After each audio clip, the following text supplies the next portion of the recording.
Y listo. Muy bien. Shabbat Shalom nuevamente con todos.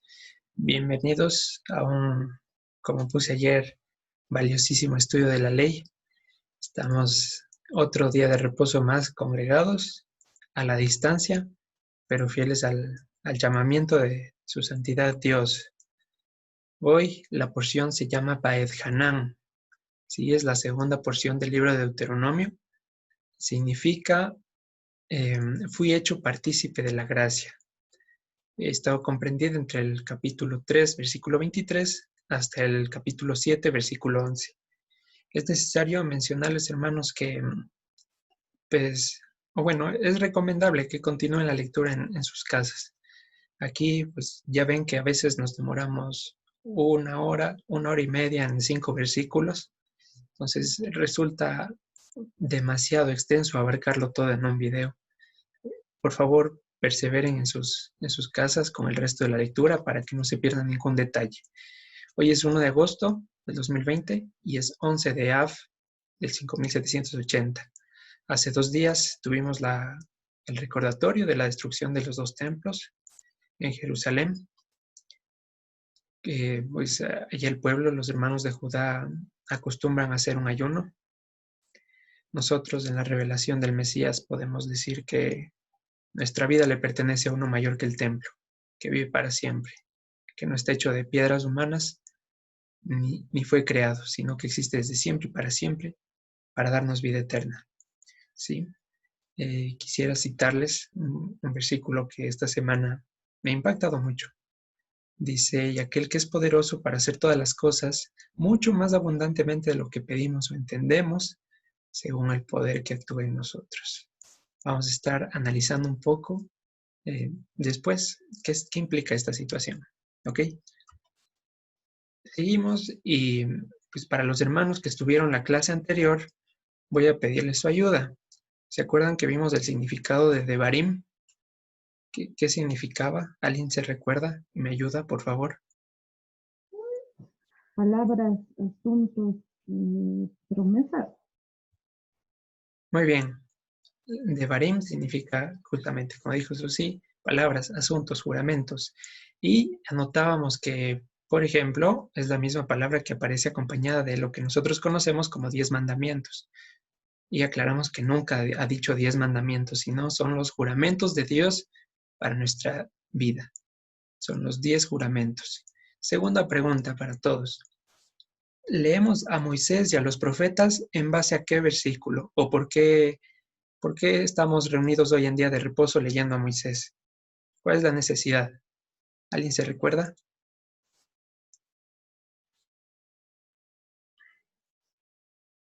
No sé, si mal no recuerdo, en Hechos 15, bueno, también implica la parte de licenciados y no prediques, cada día de reposo para justamente aprender de los principios del Señor y las relaciones que tiene para nosotros. Genial, Susi. En efecto.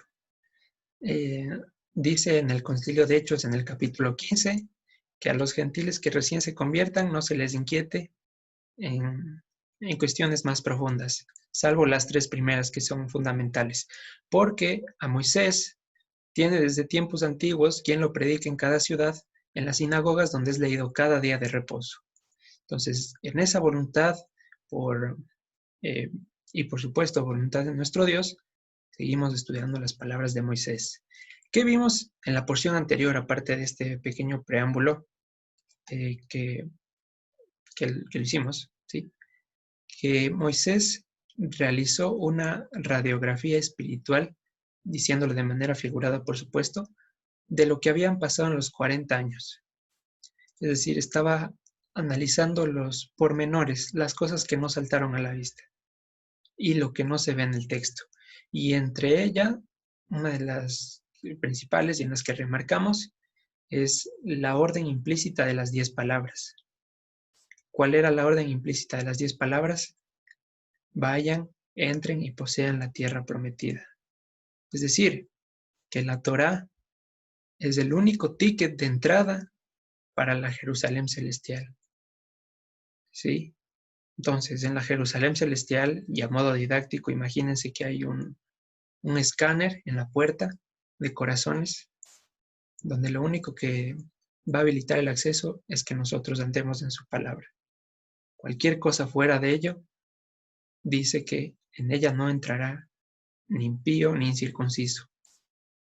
Entonces, mediante la Torá, que ahora está acercada a nuestros corazones por nuestro Señor Yeshua, es que tenemos la promesa de entrar a su final descanso cuando Él se manifieste.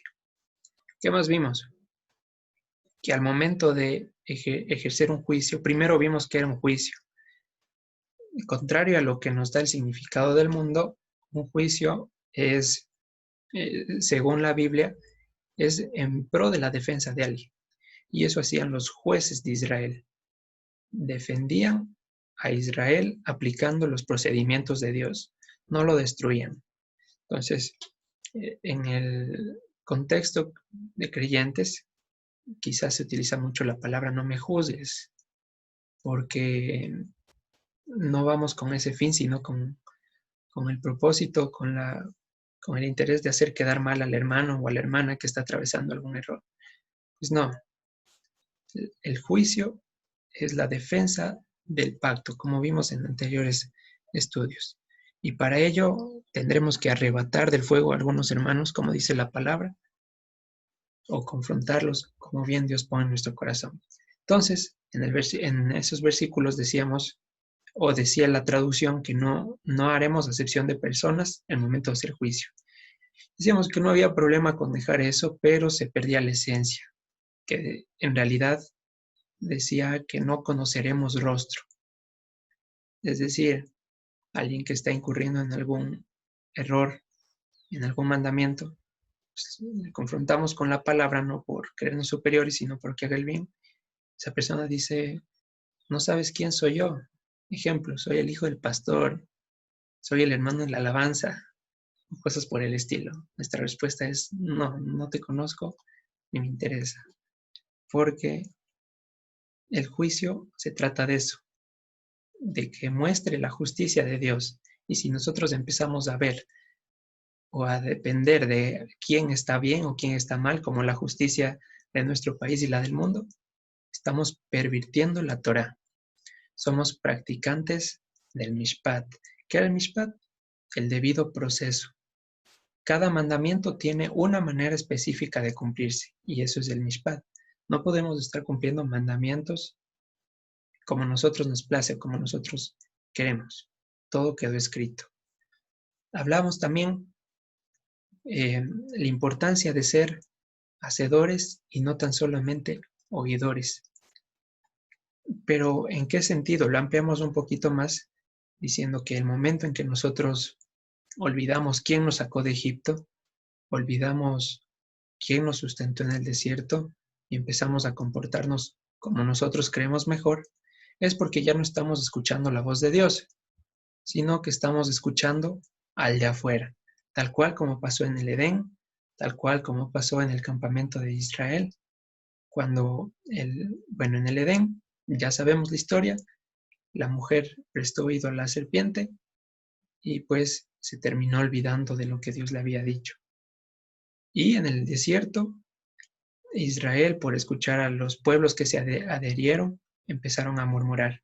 Entonces, esa voz que nos hace desviarnos del camino puede venir desde afuera o puede venir de nuestro corazón mismo. Por eso es que no tenemos que meditar en nuestra propia prudencia, en nuestra propia sabiduría, porque nuestra naturaleza es escoger las tinieblas, es la condenación del mundo, dice la palabra. Vino la luz y prefirieron las tinieblas. Nosotros sabemos de maravilla cómo regresar a Egipto en nuestra carne. Por eso es que no tenemos que apoyarnos en nuestra propia prudencia. Y mencionábamos Colosenses, more la palabra de Cristo abundantemente en nosotros, para que ya no digamos yo creo, yo pienso, a mí me parece, sino esto está escrito, la palabra dice así. Entonces, solo en ese momento, cuando la voz de Dios resuena en nuestro interior, vamos a ser completos hacedores. ¿Ok? Punto final de la anterior porción. Entendíamos que no son mis méritos ni mi esfuerzo, ni mi buena conducta las que me van a llevar a la Jerusalén celestial. Y Moisés, ejemplo de eso, se equivocó una vez, lo vimos en su momento, y nada más eso le bastó para ganarse un ticket de no entrar a la tierra prometida. Y pues sale la humanidad, el humanismo, cómo Dios no ingresó al siervo preferido, digámoslo así. ¿Por qué no? Pues bueno, no hay que tomarse a la ligera las cosas, y es justamente eso. No es el currículum que tengamos, no es si somos cristianos 40 años, 50 años, si en el año 51, 41 o el que sea, se nos borra el cassette, estamos en el mismo lugar donde empezamos. ¿Ok? Entonces, eso vimos en la anterior porción, la inicial del último libro de Deuteronomio. Espero que haya quedado súper claro las cosas que mencionamos. ¿Y qué temas vamos a estar tratando hoy? Primero, vamos a estar revelando la identidad misteriosa del siervo de Dios. Segundo, vamos a analizar aspectos principales de la gracia, qué es, para qué sirve, cuál es su fin. Y por último, analizando un poco más de la sabiduría que proviene de lo alto. ¿Ok? Esos 3 puntos van a ser nuestro eje de estudio. Y sin decir más, empezamos. Vamos a abrir Deuteronomio, capítulo 3, versículo 23. Bienvenidos a todos los hermanos que se han añadido. Shabbat Shalom.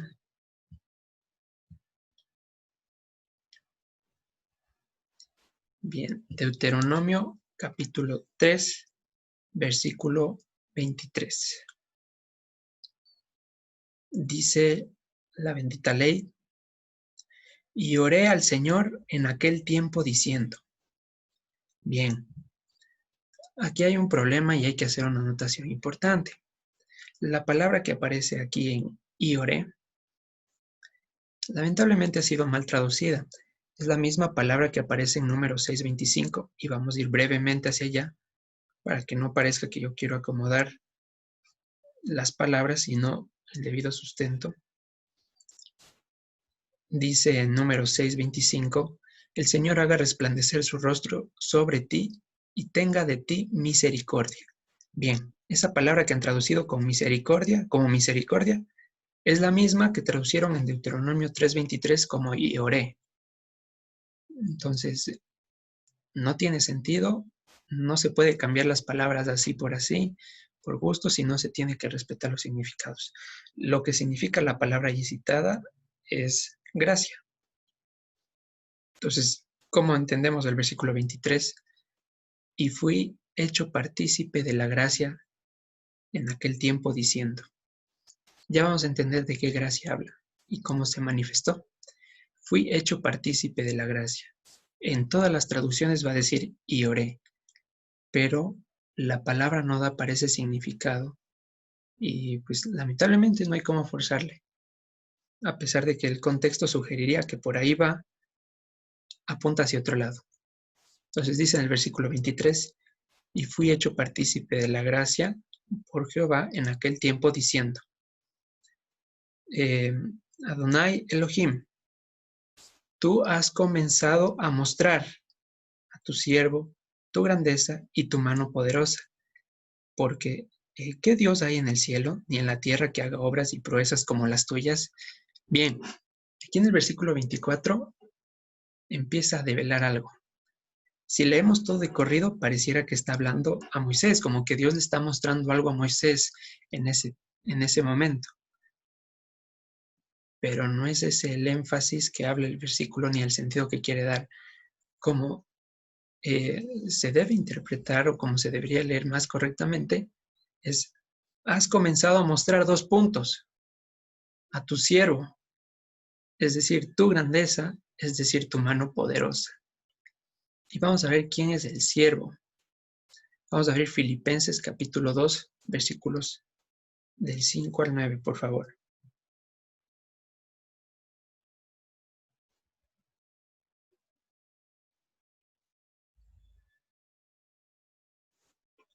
Entonces, repito, el versículo 24 no es que le está señalando a Moisés ni está hablando de Moisés, sino que Moisés le dice a Dios que ha empezado a dar un esbozo, ha empezado a dar una señal, una imagen de quién es el siervo, de quién es la grandeza y quién es la mano poderosa.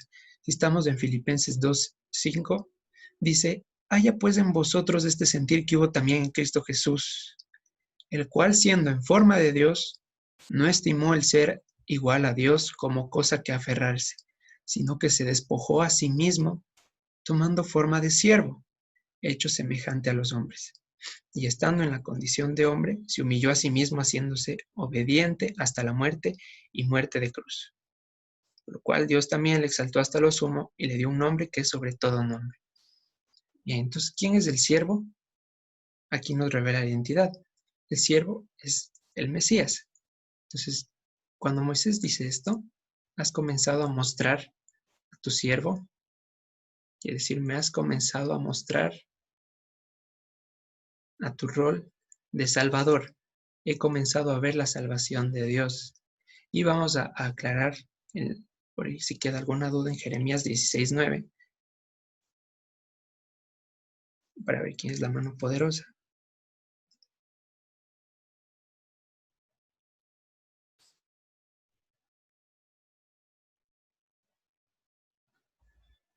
Vamos a saltarnos hasta el versículo 21.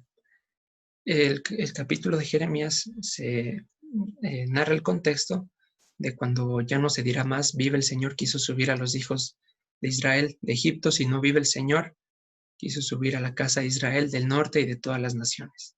Entonces, en ese contexto dice el versículo 21, por tanto, he aquí les enseñaré, esta vez les daré conocer mi mano y mi poder, y sabrán que mi nombre es Hashem, ¿sí? Entonces, a quien está empezando a ver aquí a Moisés es a la salvación de Dios, al Mesías, ¿ok? No está hablando sobre Moisés, sino que más bien Moisés está empezando a descubrir que hay algo más. Recordemos que por eso es la radiografía espiritual, el entre líneas, qué quiere decir los versículos más allá de lo que está escrito. Entonces, eso nos habla el versículo 24, Deuteronomio 3:24. Adonai Elohim, tú has comenzado a mostrar a tu siervo tu grandeza y tu mano poderosa, porque ¿qué Dios hay en el cielo ni en la tierra que haga obras y proezas como las tuyas? Sigue en el versículo 25. Pasaré yo, te ruego, y ve a aquella tierra buena que está más allá del Jordán, aquel buen monte y el Líbano. Bien, entonces aquí Moisés está exhibiendo su gratitud en el corazón, alabando a Dios, acercándose con una oración para pedirle que le deje pasar a la tierra. Pero hay algo importante en el versículo 25. Dice que le permita pasar a la tierra buena, aquel buen monte y al Líbano. Si vamos al mapa, el Líbano se encuentra fuera de los límites de la tierra de Israel. Esta es la tierra de Israel y el Líbano es toda la parte de arriba. Dios no prometió el Líbano, Él prometió Israel, lo que está por aquí. ¿Por qué Moisés quiere ver el Líbano? ¿Cuál es la necesidad que hay allá en el norte? O quizá quiere decir algo más. Entonces, ahora mismo lo vamos a ver. Retomamos el versículo 25. Sí, dice, pasaré yo, te ruego, y veré aquella tierra buena que está más allá del Jordán, aquel buen monte y el Líbano. Entonces vamos a analizar una situación del Líbano. El Líbano proviene de la palabra hebrea Lebanón, que tiene dos significados. Uno, efectivamente, es el textual, que se refiere a la geografía, a la tierra del norte, y el segundo es el nombre con el cual se hablaba del altar del sacrificio. ¿Por qué? Lebanón en su raíz significa blanco. Entonces, a través del altar de sacrificio, el medio por el cual los pecados, siendo rojos como la grana, se hacían blancos como la nieve. Entonces, por esta razón, el altar del sacrificio tomó el nombre de Lebanón. Ahora, vamos a comprobarlo de acuerdo al Evangelio. Vamos a abrir Juan, capítulo 7, versículo 37.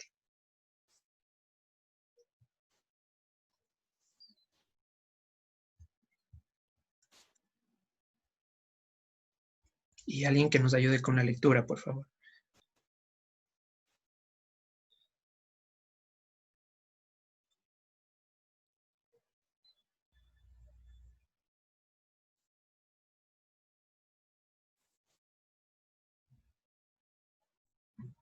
Amén. En el último y gran día de la fiesta, Jesús se puso en pie y alzó la voz diciendo: si alguno tiene sed, venga a mí y beba. Siguiente. El que cree en mí, como dice la Escritura, de su interior correrán ríos de agua viva. Bien. Cabe la pregunta y es necesario, ¿en dónde dice eso la Escritura? ¿En dónde, en qué parte del Tanaj, del mal llamado Antiguo Testamento, se encuentra ese versículo que está citando nuestro maestro Yeshua? Porque si vemos las concordancias, nos dice Ezequiel 47:1, me hizo volver luego a la entrada de la casa y he aquí aguas que salían debajo del umbral de la casa hacia el oriente, porque la fachada de la casa estaba al oriente y las aguas descendían de debajo hacia el lado derecho de la casa al sur del altar. ¿Mencionó algo de correrán ríos de agua viva? Pues no. Zacarías 14:8. Acontecerá también en aquel día que saldrán de Jerusalén aguas vivas, la mitad de ellas hacia el mar oriental y la otra mitad hacia el mar occidental en verano y en invierno. Se parece, pero el Señor dice aquí, el que cree en mí, como dice la Escritura, de su interior correrán ríos de agua viva. Y el texto de Zacarías dice, de Jerusalén. ¿Qué pasó? ¿Se equivocó? ¿Un cruce de cables? ¿O qué estuvo citando? Participación del público, por favor. ¿Qué pasó? Ideas.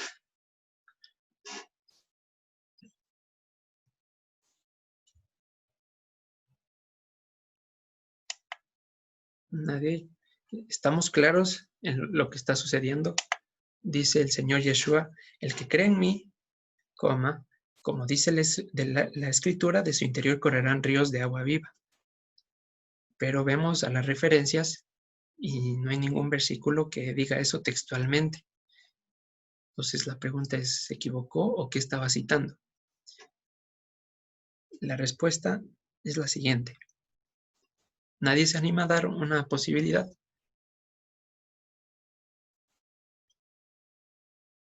Bien, vamos a abrir el Cantar de los Cantares, capítulo 4, versículo 15.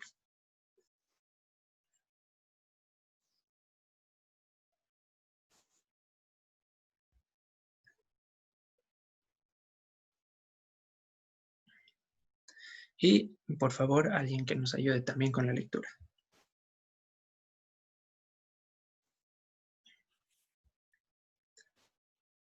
Amén. Fuente de huertos, pozo de aguas vivas que recorren el Líbano. Bien. ¿Por qué digo que esta es la cita de nuestro maestro? Porque en la traducción aramea de la Biblia, ¿sí?, que existe desde la época del Segundo Templo, ellos tenían claro que el Líbano o que Lebanón era el altar del sacrificio. Y de hecho traducen en el versículo 25, permíteme ver tu tierra buena, el buen monte y tu santuario. Entonces, retomando a lo que citó nuestro maestro Yeshua, que dice, el que cree en mí, como dice la Escritura, de su interior correrán ríos de agua viva. Y aquí en el versículo 15 dice, fuente de huertos, pozo de aguas vivas, que corren, y si hacemos la debida corrección, que corren desde el altar del sacrificio. ¿Por qué? Porque nos iba a transformar a nosotros mismos en templos para que ya no brote de nosotros agua sangrienta, que es la que salía del altar después de hacer el lavamiento, sino agua pura que es a través de su Espíritu Santo. Y ahí sí tiene sentido. Pozo de aguas vivas que corren desde el santuario. Allá en Corintios dice Pablo, ¿no saben acaso que ustedes son templo del Espíritu? Es porque después de su muerte, después de haber creído en Él, nos constituimos en poseedores permanentes de su presencia. Y la sangre que fluía de nosotros, el líquido rojo, producto del pecado, se hizo blanco como la nieve. Entonces, eso es lo que está citando nuestro maestro Yeshua, y es la evidencia de que el Lebanón es también traducido como el altar del sacrificio. ¿Ok? ¿Estamos claros hasta ahí? ¿Dudas, preguntas? Es importante que entendamos hasta ahí. Si no se entendió, por favor, háganmelo saber.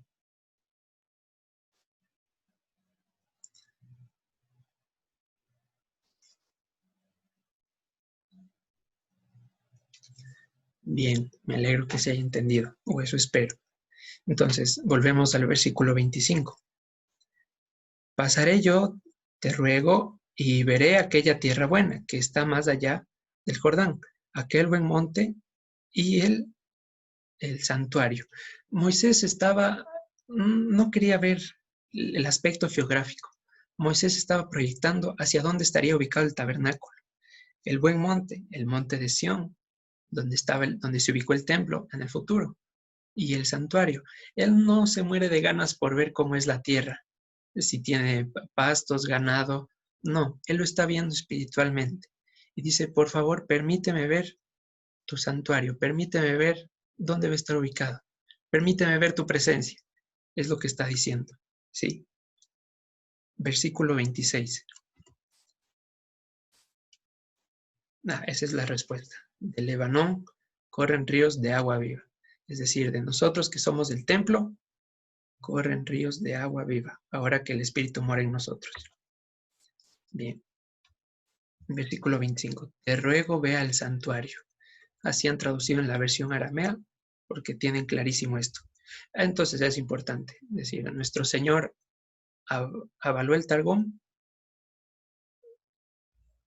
pues ni tampoco hay que decir que todo lo que está ahí es correcto, ni tampoco es desechable, sino que hay que analizarlo a la luz del Evangelio. ¿Ok? Eso no nos hace ni judaizantes, ni desviados de la verdad, sino que es un instrumento más de parte de Dios que se ha usado desde siempre para comprender mejor las Escrituras. ¿Ok? Entonces, repito, en el versículo 25, Moisés le está pidiendo ver el santuario, porque no tiene sentido que le pida ver el Líbano, que está fuera de los límites de Israel. Definitivamente no hace sentido. Entonces, versículo 26.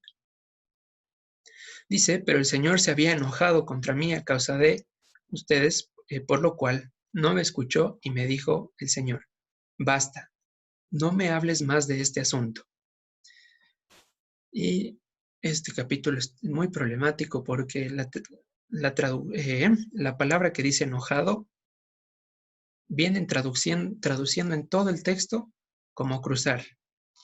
Y no sé, en ese afán del traductor de mostrar que el Dios desde el Antiguo Testamento es malvado, que es sanguinario de pronto, que es maquiavélico, ponen que se enojó, como que si Dios se hubiera resentido, como que si Dios pudiera albergar deseos de maldad.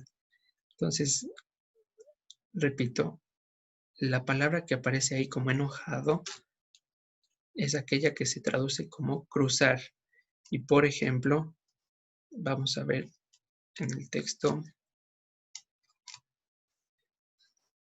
Deme un segundo, ubico la cita. Por ejemplo, en Génesis 18:5. Les leo rápidamente para no desviarnos del tema. Y traeré un bocado de pan y sustentad vuestro corazón y después cruzaréis o pasaréis, pues por eso habéis pasado o cruzado cerca de vuestro siervo. Entonces, en ningún momento traducen esta palabra como enojado, pero al traductor se le vuelan los cables y de pronto quiere dar esa imagen del Dios malvado. Entonces, ya vamos a ver por qué. Dice, pero el Señor se cruzó contra mí a causa de ustedes, por lo cual escuchó y me dijo el Señor, basta, no me hables más de este asunto. Entonces la pregunta, que es muy válida, ¿cuál es la gracia de la que fue hecho partícipe Moisés, como leímos en el versículo 23, si no le dejó entrar? ¿Qué hay de gracia en eso? ¿O cómo cabe en el pensamiento ver que alguien que se esforzó 40 años, más de 40 años, pasando por diversísimas pruebas de toda índole, refinamientos, llega al momento cúspide y le dice, tú no vas a pasar, y es más, no me vuelvas a mencionar de eso? ¿Dónde está la gracia? ¿O cuál es la gracia de la que Moisés fue hecho partícipe? Para entender cuál es la gracia, debemos primero aclarar un poco qué significa. La gracia no significa que Dios va a permitir todo, que va a facilitar todo y que me va a conceder todo lo que yo quiero. Esa no es la gracia. La gracia tampoco es la anulación del juicio o la materialización de todas mis necesidades. La gracia es la atenuación del juicio, que debiendo ser consumidos instantáneamente, el Señor nos permite arrepentirnos. ¿Ok?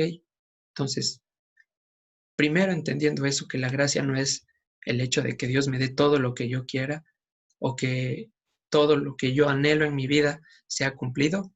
Partiendo desde ese punto, vamos a ver qué es la gracia a continuación. Entonces dice, el Señor se cruzó contra mí. Ojo, en el sentido de que se puso opuesto a Él. Háganse cuenta que Dios se puso frente a ustedes. ¿Sí? Versículo 27. Sube a la cumbre del Pisga y alza tus ojos al oeste y al norte y al sur y al este y mira con tus propios ojos, porque no pasarás al Jordán. Entonces, aquí es algo así como que ¿quieres? ¿En verdad lo quieres? Pues compra. Mira, eso se vería humanamente, pero tiene un sentido. Lo que le está diciendo es, tú quédate aquí, que yo voy al otro lado. Y lo que sucede del otro lado es que cuando Moisés sube al monte, ya no ve solo la tierra física, sino que empieza a ver a la tierra espiritual. ¿Cuál es la tierra espiritual? Por supuesto, la Jerusalén celestial.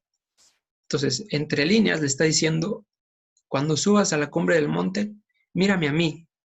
Yo soy el santuario o el Lebanón. Yo soy la tierra. Yo soy todo. No pienses que el reino es de este mundo, como dijo Yeshua. Mi reino no es de este mundo. No te aflijas por no entrar a la tierra prometida. Mírame a mí, que yo soy el objetivo final. En mí se van a congregar todas las naciones. En mí van a reposar todos. Yo soy el todo de todos. En Él somos, nos movemos y estamos. Entonces lo que Moisés está viendo desde el monte es una especie de pantalla gigante, donde se le proyecta el final de la película. ¿Y qué es lo que ve? ¿Qué es lo que ve? Vamos a abrir Apocalipsis 21, versículo 10.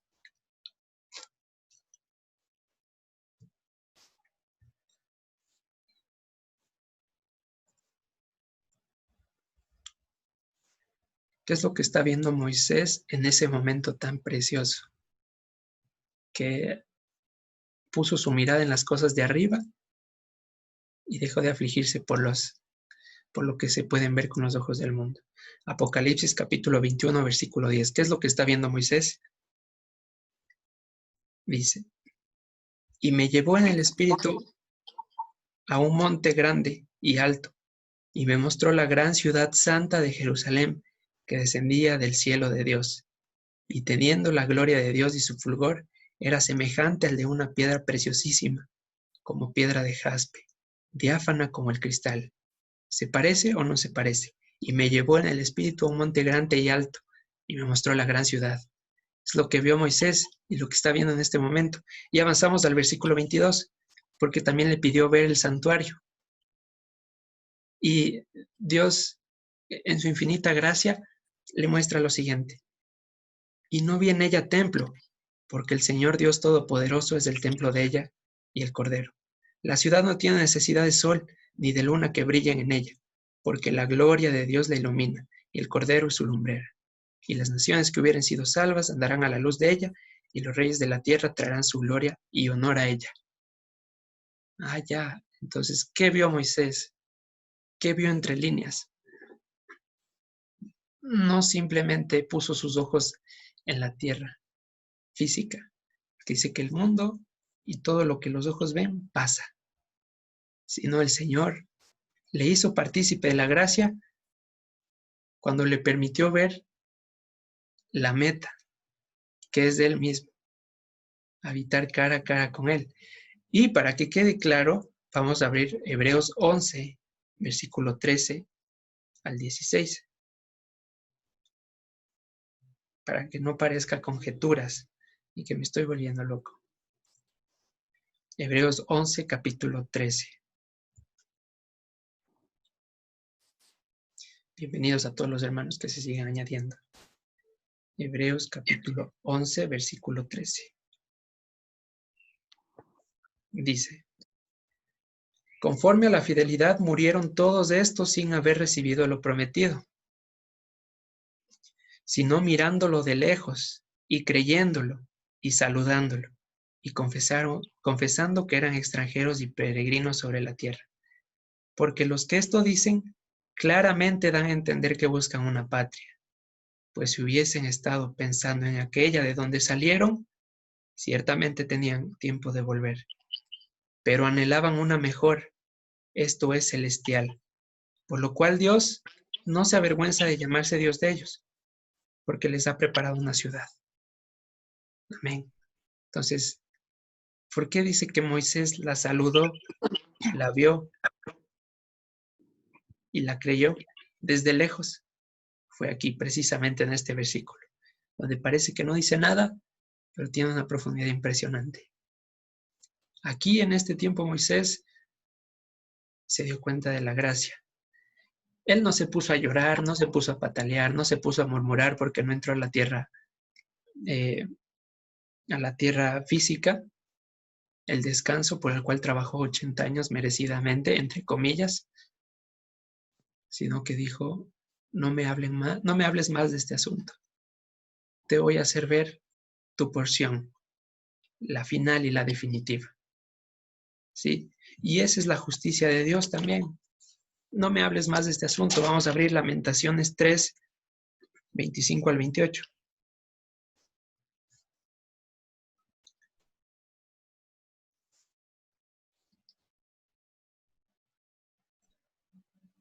¿Estamos entendiendo hasta ahí, hermanos? ¿Estamos claros? ¿Me he podido explicar correctamente?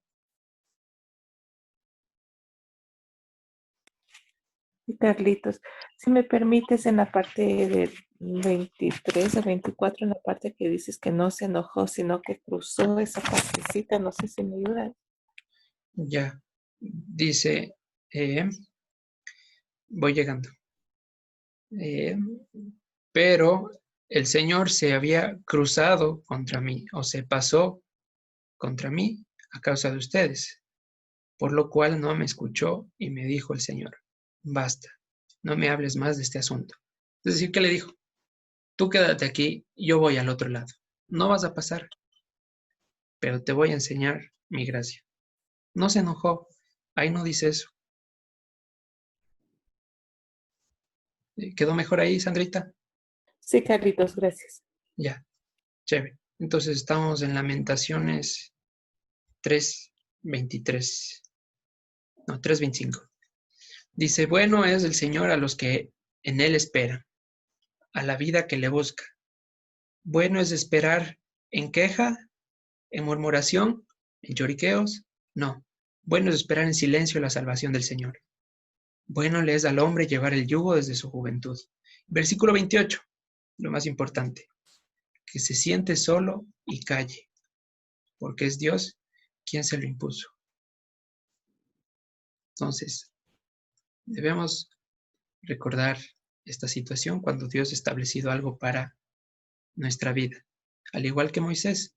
Nosotros podemos pensar que eso necesitamos, que merecemos eso, que nos hemos ganado, que es nuestro todo, nuestra felicidad, pero la gracia también implica eso, cerrar puertas, decir que no. La gracia también implica quitarnos lo que más queremos. ¿Por qué? Vamos a ver por qué. Sí, esta es una foto panorámica del monte Nebo, de donde narra la Biblia que subió Moisés a ver la tierra prometida. Y si pueden ver aquí en las... A ver, bueno, que se vea chévere. Aquí hay una tablita donde indica los lugares hacia donde ver. Por ejemplo, Belén, Qumran, el Monte de los Olivos, Jericó. Entonces, se presume que desde ahí Moisés estuvo viendo toda la tierra prometida. No he querido dejar pasar la oportunidad para que tengan una breve imaginación de lo que vio Moisés en ese momento. Ok. Entonces, ¿qué era la gracia? La gracia, déjeme ver por aquí. La gracia es el medio por el cual buscamos las cosas de arriba y dejamos de procurar las cosas de este mundo. ¿Sí? Eso es la gracia. ¿Es un regalo inmerecido? Por supuesto, sigue siendo un regalo inmerecido. Pero más allá de eso, es el medio por el cual Dios rompe nuestra amistad con el mundo para que empecemos a poner el objetivo en las cosas de Dios. Y vamos a abrir primera de Juan, capítulo 2, versículo 17.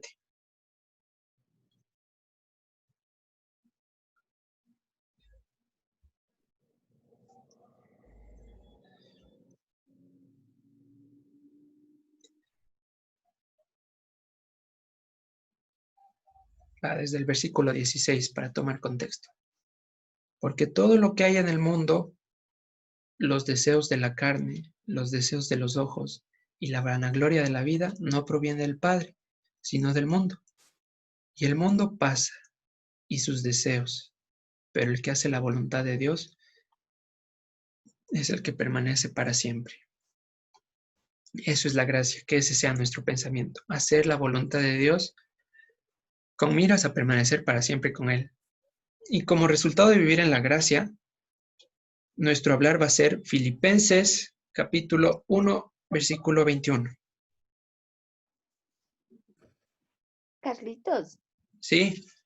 por favor, ¿me puedes repetir la cita bíblica anterior, la que ahorita dio? Claro. Primera de Juan capítulo 2, versículo 17. Primera de Juan 2. Gracias, Carlitos. Listo, Paticita. A ver, vamos a abrir, decía, perdón, Filipenses 1:21. 1:21, ¿sí? ¿Estamos ahí mismo? Filipenses, sí. Alguien que nos ayude con la lectura, por favor. Cuando habitamos en la gracia, esta va a ser nuestra respuesta.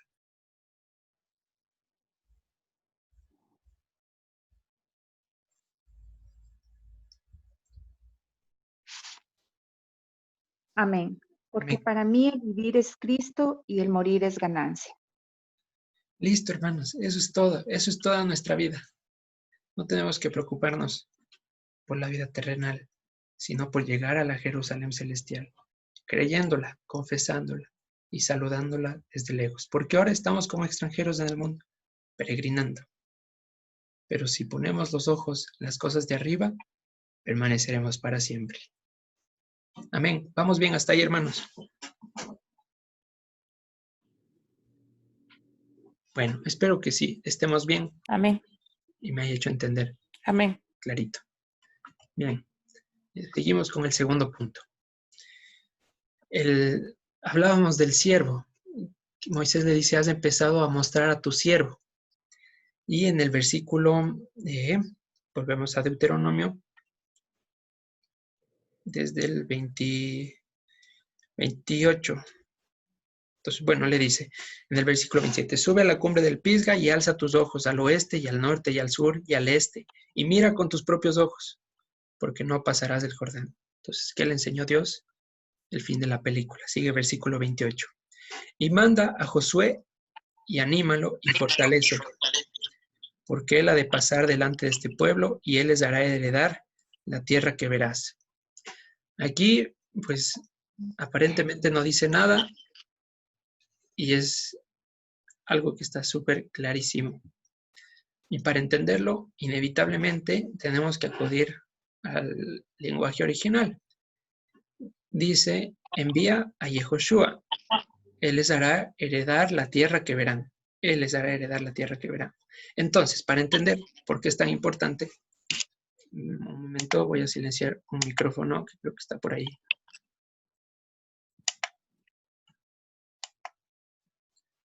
Ok, ya se solucionó. Bien, entonces, en el español traducieron como Jesús y Josué como dos nombres diferentes. Y se pierde todo totalmente, porque ambos provinieron del mismo, que es Yehoshua. Sí, Jesús y Josué vinieron del mismo nombre que significa Yehoshua. Y este nombre Yehoshua es mejor digámoslo así, Yeshua es la contracción de Yehoshua. ¿Ok? Entonces, ¿por qué es tan importante esto? No solamente está hablando del Josué terrenal histórico de ese momento, sino una profecía al futuro.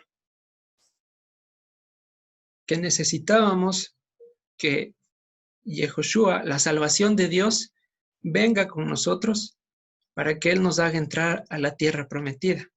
Curiosamente, aquí no dice Yehoshua, hijo de Num, que es lo normal, es decir, no se menciona la descendencia. Y eso es lo curioso, no se menciona la descendencia. Entonces, retomando la idea al principio, este siervo, que era la mano poderosa y la grandeza del Señor, que ahora por revelación de su espíritu sabemos que es Yehoshua, es quien nos iba y quien nos hace heredar la tierra prometida. No hay otro nombre en los cielos, en la tierra, ni debajo de ella, ni otro por el cual se acceda a la salvación. Filipenses 2, 9 al 10 nos habla al respecto. Y esto significa la salvación viene de Dios. ¿Y quiere decir que Yeshua está mal? De ninguna manera. ¿Y Yehoshua es diferente? Tampoco. Viene siendo el mismo nombre. No hay que confundirnos, no hay que asustarnos. Simplemente entender que cuando dice Jesús y Josué, es un mismo nombre y tiene un mismo significado. Y aquí es una profecía para el futuro. Envía a Yehoshua, Él les hará heredar la tierra que verán. Y esto nos enseña que Dios es el mismo ayer, hoy y por los siglos de los siglos. No existe Dios del Antiguo Testamento ni Dios del Nuevo Testamento. Cuando Yeshua dijo, de mí hablaron Moisés y los profetas, se refería a estas citas precisamente. Él está tan claro, pero tan velado cuando no tenemos su ruaj. Entonces, ¿qué nos está diciendo Moisés aquí entre líneas? Aparte de entender quién es Yehoshua. Que el fin de la ley de la Torá es el Mesías. Moisés, que representa la ley, cumplió el procedimiento de llevar al desierto, encaminarles bajo correctas conductas. Pero Moisés, como tal, no fue el encargado de atravesar la tierra prometida, sino bajo la orden, bajo la guía, bajo la tutela, bajo las enseñanzas y el liderazgo de nuestro Señor y Salvador, Yehoshua, es que podremos acceder a la Jerusalén celestial. ¿Ok? ¿Me hice explicar? Más allá en este versículo de estar hablando de una parte histórica, netamente de lo que sucedió ahí, que por supuesto es así, está apuntando hacia el futuro. ¿Sí? ¿Dudas o preguntas hasta ahí? Algo que no haya quedado claro. Cualquier cosa, si me dicen por qué Yeshua es lo mismo que Yehoshua, es válido. Por favor. Si no, pues seguimos adelante.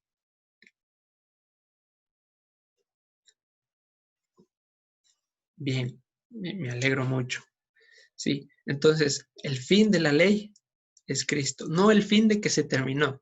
El objetivo de la ley es llevarnos hacia el Mesías. Y es lo que está pasando aquí. Moisés ordena a Yehoshua para que se ocupe de la guía del pueblo hacia la tierra prometida. Bien, avanzamos. Siguiente tema. Nuestra sabiduría. ¿Qué dice en el versículo 1? Ahora, pues, oh Israel, escucha los estatutos y decretos que yo os enseño para que ejecutéis y viváis y entréis y poseáis la tierra que el Señor, el Dios de vuestros padres, os da. No añadiréis a la palabra que yo os mando, ni disminuiréis de ella, para que guardes los mandamientos del Señor, su Dios, que yo os ordeno. Bien, entonces, hablábamos a través del año qué son los estatutos y decretos, que es un problema porque a veces traducen una palabra como estatutos, luego la cambian a decretos, luego a mandamientos, y a la final no se sabe de qué mismo está hablando. ¿Se acordarán que alguna vez vimos que los estatutos eran las promesas inamovibles de Dios? Aquello que decía que se podrá caer el cielo y las estrellas antes de que Israel deje de ser mi pueblo. Una promesa inamovible. Y el correcto procedimiento que refleja la justicia de Dios para que seamos buenos administradores. ¿Ok? Entonces, aquí está hablando, oye Israel, las promesas inamovibles y los correctos procedimientos. Esta es la única manera para vivir en la tierra prometida. Segundo punto, antes de profundizar en el primero. Dios no necesita de nuestras buenas intenciones. No necesita que añadamos mandamientos, ni tampoco que les quitemos. No podemos creernos Yeshua y decir que el día de reposo ya no va, o que es de tal a tal hora, o que sí dice así el mandamiento, pero ahora se guarda así, porque yo creo que es mejor, o porque eso ya está abolido. No, lo que está escrito, y se tiene que cumplir. Que no nos parezca, que nos cueste, es un cuento diferente. Pero que empecemos a quitar hojas de la Biblia, a quitar palabras, a borrar mandamientos que no se acoplan a mi pecado, no es por ahí. Ok, entonces, respecto al primer punto, las promesas inamovibles y los correctos procedimientos. Se puede decir, por supuesto, con mucho respeto y no creyéndome como alguien que está en otro nivel, nada, sino que en el contexto cristiano, ¿de qué se vive? De las promesas. Dios me salvó y ya no tengo nada más que hacer. No hay mandamientos, no hay procedimientos, yo hago lo que quiero porque ya hice la oración de fe y con eso me basta.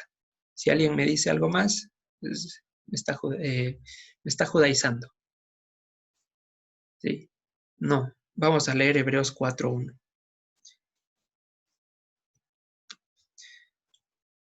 Un amigo muy querido sabe decir respecto a las promesas, cuando se adoctrina solo sobre las promesas sin necesidad de nada más, hay que comprarse una Biblia, versión lea lo que le conviene. Sí, solo resaltan lo que para ellos es importante y se olvidan de la otra mitad, del otro 100%. Entonces estamos en Hebreos 4:1. Temamos pues, no sea que permaneciendo aún en la promesa de entrar en su reposo, algunos de ustedes parezcan no haberlo alcanzado. Temamos, porque ya pasó ese escenario. Salieron los hijos de Egipto, tuvieron la promesa de entrar a la tierra prometida y tuvo que morirse toda la generación, tuvo que caer tendida en el desierto porque les importó muy poco el cómo comportarse. Entonces, eso por un lado. Ahora vamos al otro extremo. Efesios 2, versículo del 8 al 9.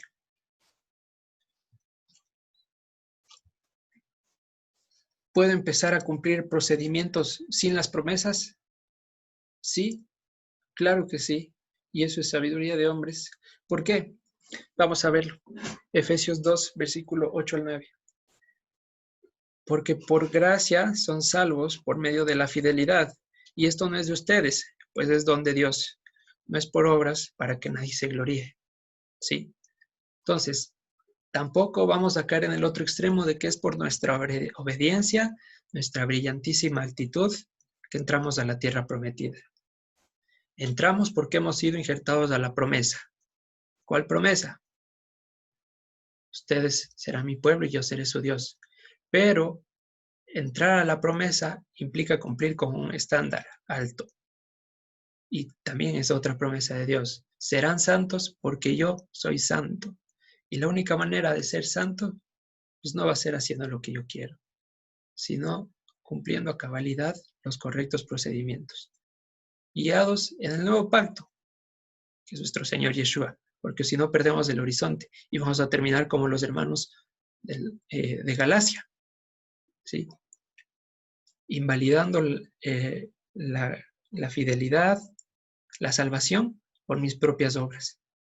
No se puede caer ni en el extremo derecho ni en el extremo izquierdo. Todo tiene que ir acompañado en un 100%. Digo en un 100% porque no puede ponderar lo uno sobre lo otro. Necesita estar igualado al máximo estas dos, porque así reflejamos la justicia de Dios. Entonces, ¿qué pasa cuando ya recibo la salvación y digo, me basta ser salvo? Me basta ser salvo es decirle a Dios, con lo que tengo es suficiente. No necesito nada más de ti, sino ahí sí todo más con lo que me has dado, pues me avanza para vivir en el mundo, porque eso es. Y es lo mismo que pasó en la parábola de los talentos. Vamos a abrir Mateo 25, 25.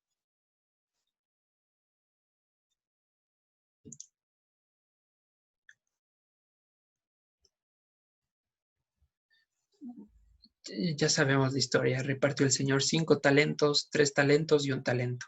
Los 2 primeros duplicaron lo que tuvieron y el último escondió el talento y narra lo que dice este versículo. Vamos desde el 24 para tomar contexto. Pero llegando también el que había recibido 1 talento, dijo, Señor, te conocía que eres hombre duro y que ciegas donde no sembraste y recoges donde no esparciste. Por lo cual tuve miedo y fui y escondí tu talento en la tierra. Aquí tienes lo que es tuyo. ¿Qué está diciendo entre líneas? Yo me quedo con lo que es mío. Toma tu parte, que a mí me basta con lo que yo tengo. ¿Sí? No quiero ni más ni menos. Y es lo que dice en Apocalipsis 3:17. Les leo rápidamente. Porque tú dices, yo soy rico y me he enriquecido, y de ninguna cosa tengo necesidad, y no sabes que tú eres un desventurado, miserable, pobre, ciego y desnudo. Bien, y allá en Proverbios 28:9, ¿qué nos dice? El que aparta su oído para no escuchar la ley, su oración también le es abominable. Entonces, hermanos, recomendación en cuanto a este aspecto. Ni hacernos legalistas de creer que por nosotros mismos podemos, ni bajar la guardia y pensar que ya se acabó y que ya tenemos el pase asegurado. ¿Estamos claros hasta ahí? Amén. Amén. Bien, entonces volvamos a Deuteronomio 3, no, ya estamos en el 4. Versículo 5. Mirad, yo os he enseñado nuevamente leyes, promesas inamovibles y correctos procedimientos, como el Señor mi Dios me mandó, para que hagan así en medio de la tierra en cual entran para tomar posesión de ella. Guárdenlos y pónganlos por obra, porque esta es nuestra sabiduría y nuestra inteligencia ante los ojos de los pueblos, los cuales oirán todos estos estatutos y dirán, ciertamente, pueblo sabio y entendido, nación grande es esta. Nuestra sabiduría delante de los pueblos. Porque qué nación grande hay que tenga dioses tan cercanos a ellos como lo está el Señor, nuestro Dios, en todo cuanto le pedimos. Y qué nación grande hay que tenga promesas inamovibles y correctos procedimientos, como es toda esta ley que yo pongo hoy delante de ustedes. Nuevamente, no hay que profanar la Biblia, no hay que romper su unidad. La única hoja que hay que romper es la que dice el Nuevo Testamento, que inconscientemente hace creer que hay un antes y un después de Dios, que Dios reflexionó sobre su maldad, entre comillas, y ahora es solo gracia. No es así. Seguimos versículo 9. Dice, por tanto, guárdate y guarda tu existencia con diligencia, para que no te olvides de las cosas que tus ojos han visto, ni se aparte de tu corazón todos los días de tu vida. Antes bien, las enseñarás a tus hijos y a los hijos de tus hijos. Hermanos, todos los días tenemos que recordar cómo fue nuestra salida de Egipto, qué proezas hizo Dios, cómo de estar en un estado vil y menospreciado, de no valer ni siquiera con diferencia a favor, Dios nos hizo un real sacerdocio. Ese es nuestro aliento cuando estemos en debilidad, porque la debilidad tampoco se ha acabado. Pero recordemos todos los días de nuestra vida las cosas que nuestros ojos han visto. Cuántas maravillas incontables estoy seguro que sucedieron en su vida. Milagros de lo más espectaculares. Bien, que eso sea su recordatorio diario. ¿Ok? Seguimos, vamos a avanzar hasta el versículo 19, ya para terminar. Dice, aquí Dios empieza a hacer una advertencia contra la idolatría. Vamos desde el 15 para entender todo. Deuteronomio 4, versículo 15.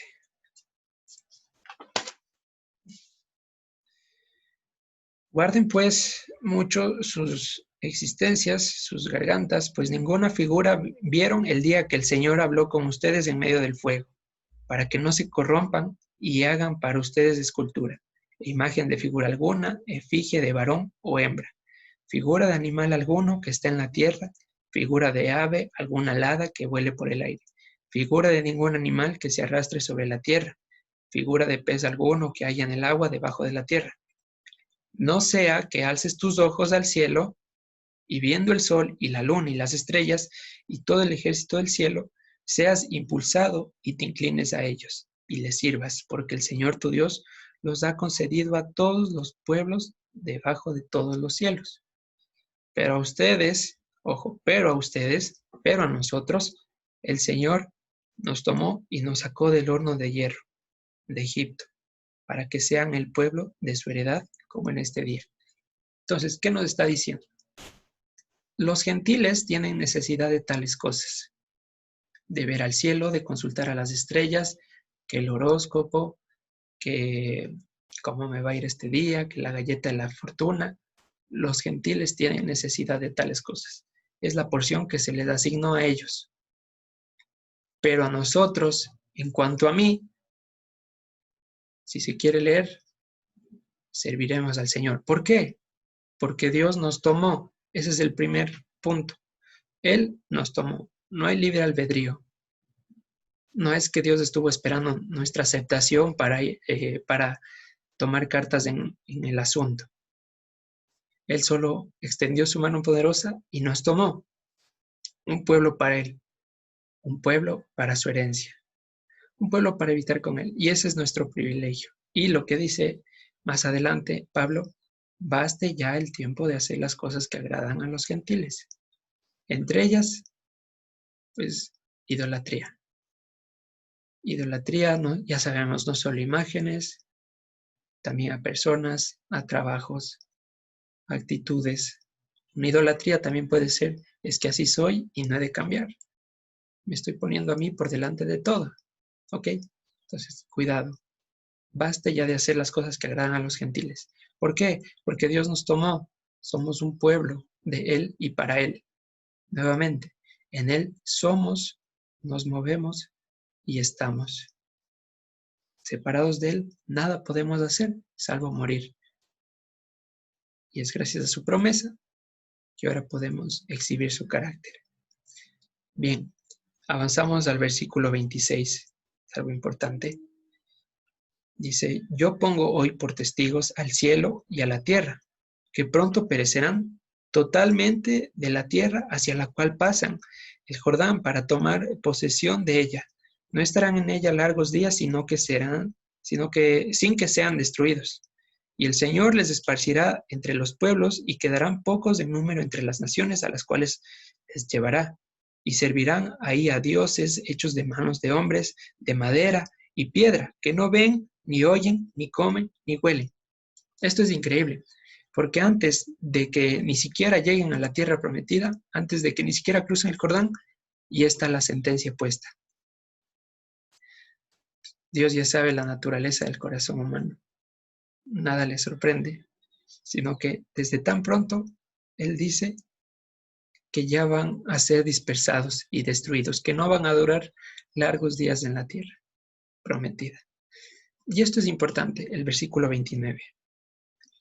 Dice, mas si desde allí, es decir, donde estás disperso o donde fuiste dispersado, buscares al Señor tu Dios, lo hallarás, si lo buscas de todo tu corazón y con toda tu existencia. Entonces, abro la pregunta para el público. ¿Dios deja en mis manos la salvación? Porque aquí pone un condicionante. Si estamos dispersos, pero si le buscamos, si nace la actitud en nosotros, le vamos a hallar. Si nace de nosotros. ¿Es así? ¿Funciona así? ¿Nosotros le buscamos a Dios? ¿Depende de nosotros? Sí, Carlitos. Silvita. Y bueno, mi opinión aquí es que todo viene del Señor. Incluso el deseo de buscarle, no es que porque nosotros hayamos sido buenitos o hemos hecho buenas obras, sino que Él a través de su Espíritu pone en nosotros el deseo de buscarle. Y Él nos encuentra finalmente. Correcto, Silvita. Muchas gracias. En efecto. Primero que nada, este versículo me añadía mucho pesar porque me mencionaba alguna vez que debo buscarle a Dios de tu corazón y yo decía, pero ¿cómo? O sea, si soy malvado, tengo errores, ¿cómo le voy a lograr buscar de todo corazón? Y dice que solo le hallaremos cuando le busquemos de todo corazón. Pone esa condición. Digo, ¿cómo voy a hacer? ¿Qué voy a hacer? Pues ya ahí con miedo orando y el Señor me escuchaba. Pero una buena noticia. Resulta que en el original no aparece un condicional. Es decir, no aparece ese sí, cumplen tal cosa, encuentran. No está así el texto. ¿Qué pasó con el traductor? Se rasgan las vestiduras diciendo que no quieren judaizar y con este versículo están promoviendo una doctrina en la que dependo de mis obras para encontrarle, si lo leo textualmente. ¿Sí? ¿Qué están diciendo? Que el hombre busca a Dios, no que Dios busca al hombre, si lo leemos textualmente. Si no sabemos nada más, tomamos este versículo y dice, si desde allí lo buscas, al Señor tu Dios lo hallarás. Si le buscas de todo tu corazón y de toda tu existencia. ¿Sí? Si te nace el buen deseo, lo vas a hallar, a ti, pero, porque Dios no te viene a tomar, tú tienes que buscarle. Y pues no les importó el conflicto que genera. ¿Cómo se debe leer versículo 29? Desde allá procurarán a Dios y lo hallarán porque lo buscarán de todo corazón y con todo su ser. Esto es una promesa. Así como es afirmativo que fueron dispersos y que pues, nos incluimos en esa dispersión, también es afirmativo que procuraremos a Dios. ¿Por qué? Porque lo buscaremos de todo corazón. Ahora, aquí en este versículo 29 hay 2 veces la palabra buscarán y sin embargo son diferentes. La primera habla de alguien que se traza un objetivo, procurar algo. Ejemplo, yo procuro alcanzar mi carrera, terminar mi carrera. Y la segunda, de buscar, se refiere al deseo de acudir a un lugar porque escuchamos una voz, es decir, o porque una fuerza externa nos está llamando. Como un imán atrae a los metales, a eso se refiere la segunda palabra. Entonces, ¿qué quiere decir? Se lo puede leer así. Si en el futuro buscamos a Dios, es porque Él nos tomó, es porque Él nos llamó y porque Él nos atrajo primero. No en vano está escrito en Juan 10 que Él es el buen pastor, que nosotros escuchamos su voz y después de que escuchamos su voz empezamos a procurarle. ¿Ok? Entonces, no es mérito mío, no es que yo voy a lograr algún día buscarle de todo corazón, porque está escrito que no hay justo ni a uno, no hay quien busque a Dios, no hay quien haga lo bueno, a menos que la gallina llame a sus polluelos. Y ahí sí vamos a buscarle de todo corazón, porque Él nos llamó primero. Y vamos a leer Juan 12:32 para terminar.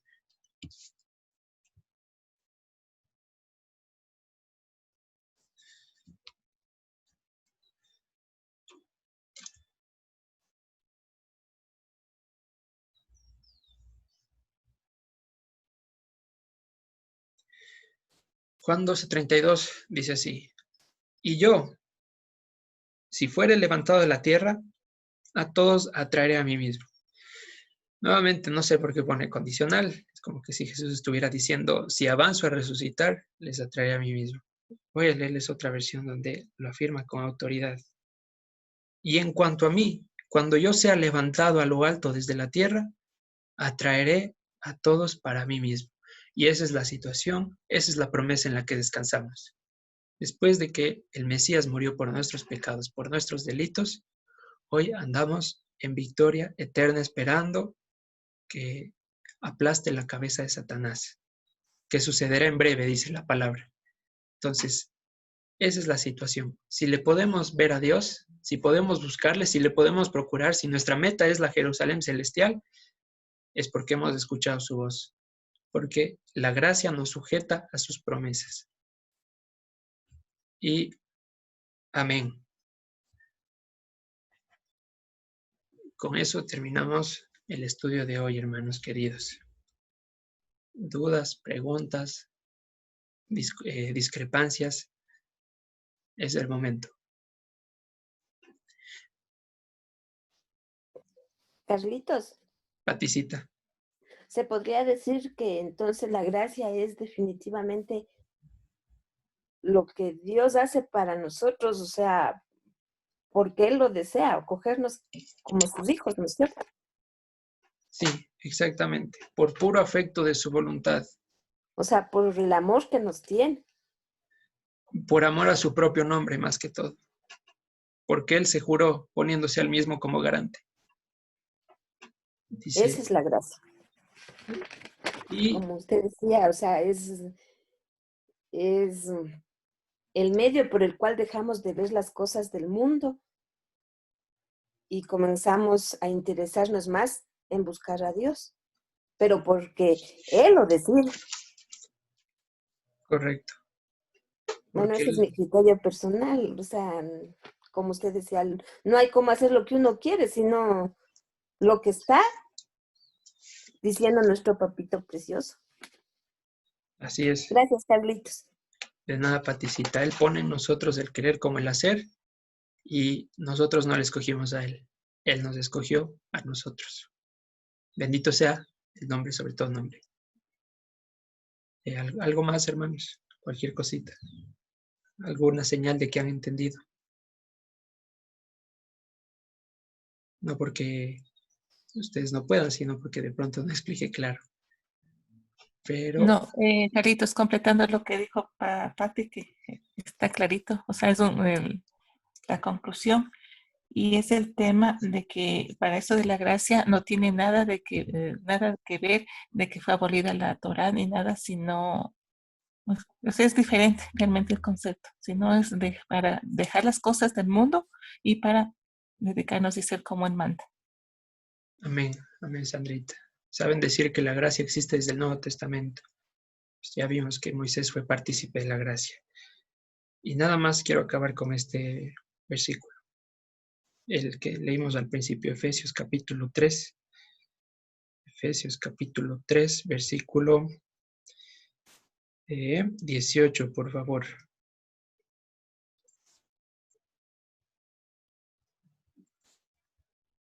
Dice, sean plenamente capaces de comprender con todos los santos cuál es la anchura, la longitud, la profundidad y la altura, y de conocer el amor de Cristo, que excede todo conocimiento, para que sean llenos de toda la plenitud de Dios. Y aquel que es poderoso para hacer todas las cosas mucho más abundantemente de lo que pedimos o entendemos, según el poder que actúa en nosotros. A Él sea gloria en la Iglesia, en Cristo Jesús, por todas las edades, por los siglos de los siglos. Amén. Nuestras mejores oraciones no le hacen justicia a los deseos que Él tiene para nosotros. Moisés le oró por entrar a la tierra prometida física y Dios le indicó algo que está infinitamente más allá, que es la recompensa final. Entonces, hermanos, ese es el mensaje para esta mañana. Gracias por su atención. Si no hay más preguntas, acotaciones, un placer siempre. Shabbat Shalom y vamos a orar para despedirnos.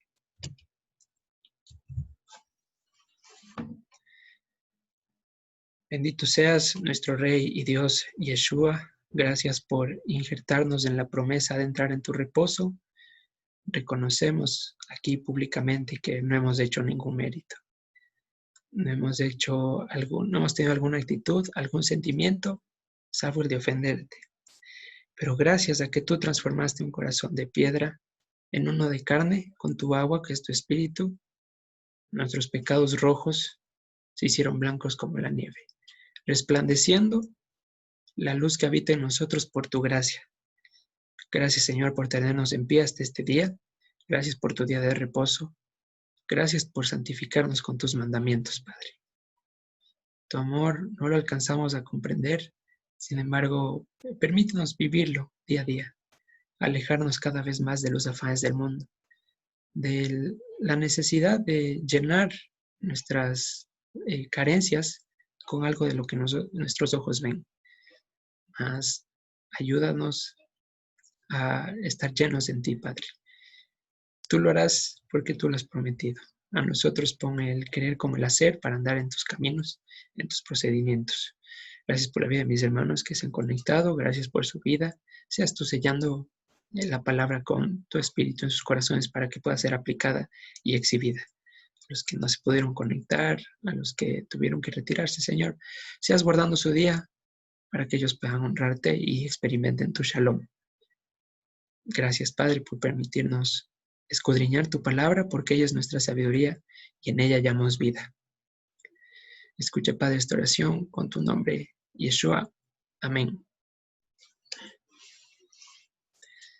Gracias, hermanos. Amén. Ahora Amén, sí. amén. Gracias, Carlitos. Amén. Bendiciones. Gracias, Carlitos. Amén. A todos. Shalom, Shalom. shalom, shalom a todos. Shalom. Gracias, un Shalom. abrazo, se les quiere mucho. Hashem lo bendiga. Gracias, Carlitos. Shabbat Shalom.